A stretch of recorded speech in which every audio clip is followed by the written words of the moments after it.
Yesus bangkit, nyanyilah haleluya. Sungguh mulia harinya, haleluya. Yang disalib Golgota, haleluya. Menebus manusia, haleluya. Naikkan puji dan syukur, haleluya. Bagi Kristus Rajamu, haleluya. Maut ditanggung olehnya, haleluya. Yang berdosa selamatlah, haleluya.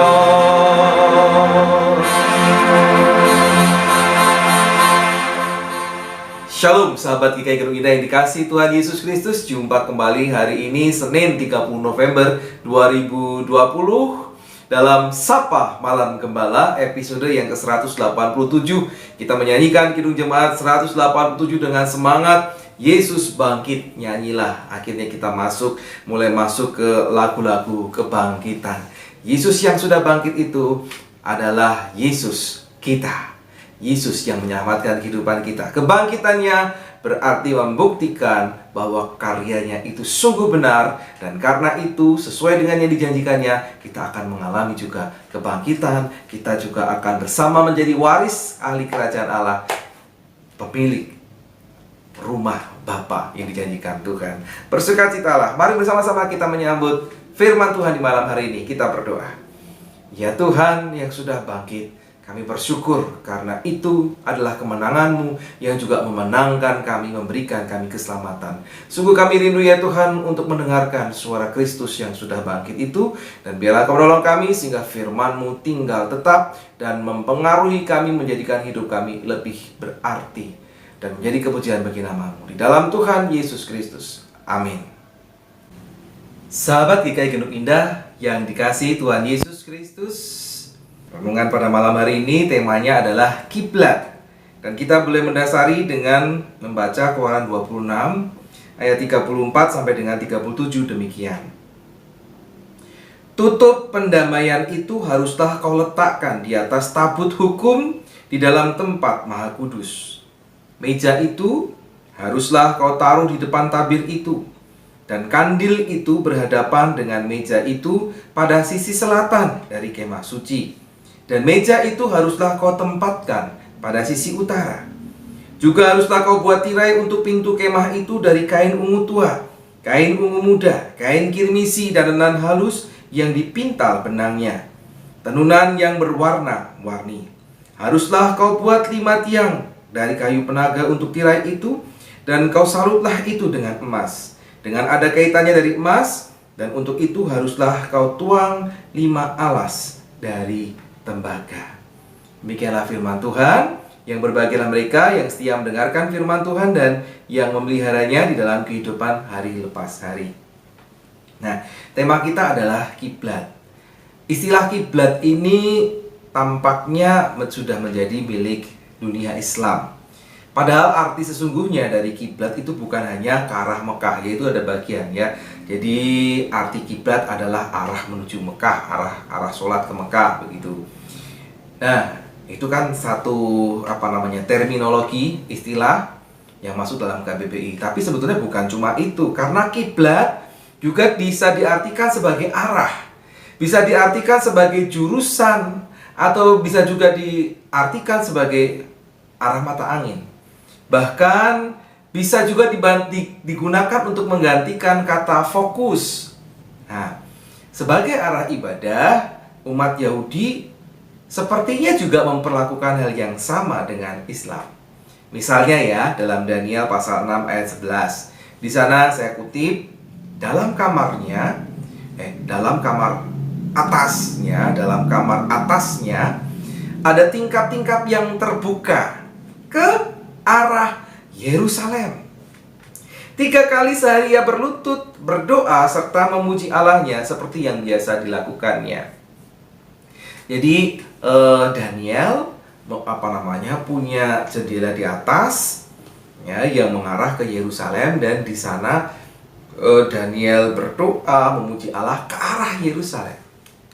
Ya, jadi ada kiblatnya ke Yerusalem bagi orang-orang dalam pembuangan yang masih setia, termasuk di dalamnya adalah Daniel. Dalam kaitannya dengan kemah suci, bagian ruang kudus dan ruang maha kudus itu berada di sisi barat.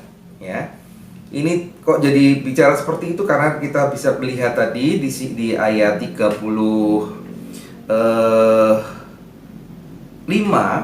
meja itu haruslah kau taruh di depan tabir itu, dan kandil itu berhadapan dengan meja itu pada sisi selatan dari kemah suci, dan meja itu haruslah kau tempatkan pada sisi utara selatan. Berarti ruang maha sucinya itu ada di belakangnya, entahkah itu arah timur atau barat. Nah, ini yang sedang kita pelajari.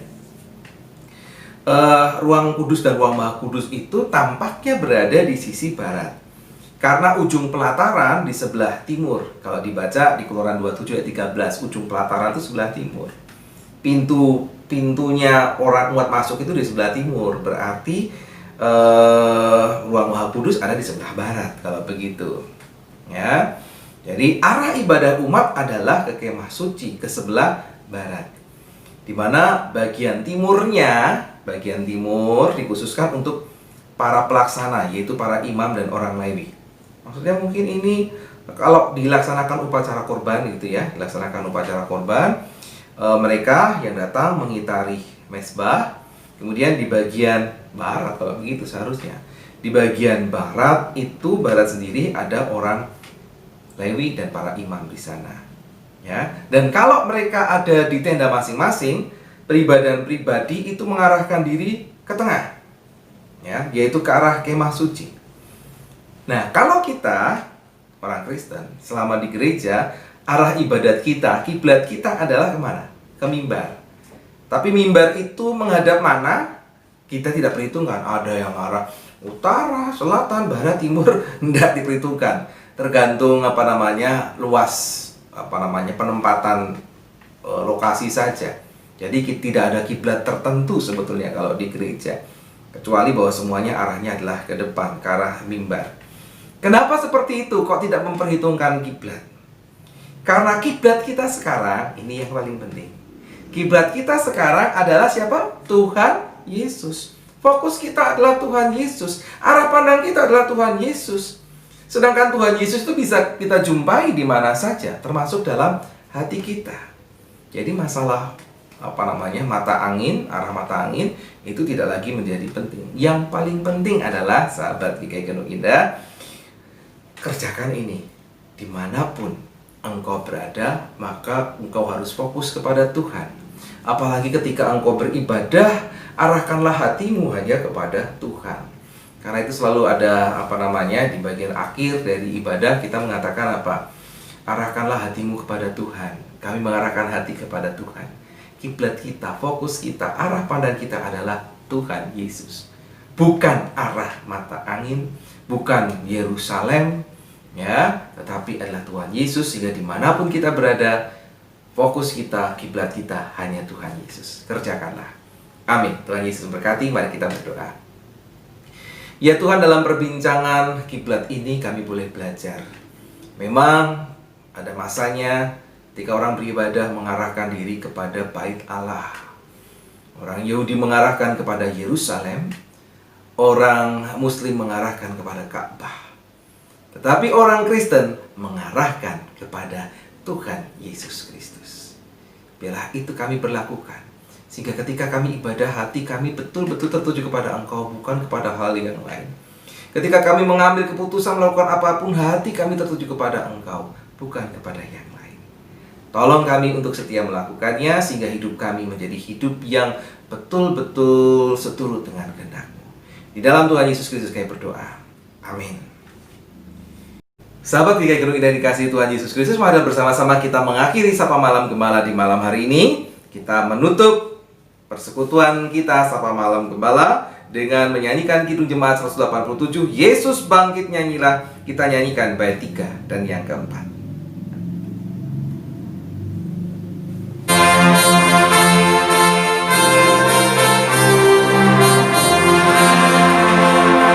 Siksa salibnya memberi haleluya, pendamaian tertib haleluya, dan malaikat selamanya haleluya, menyanyikan hormatnya haleluya, puji Allah nyanyilah haleluya, maha agung kasih-Nya haleluya, bala surga puji terus haleluya, Bapa Putra Roh Kudus haleluya.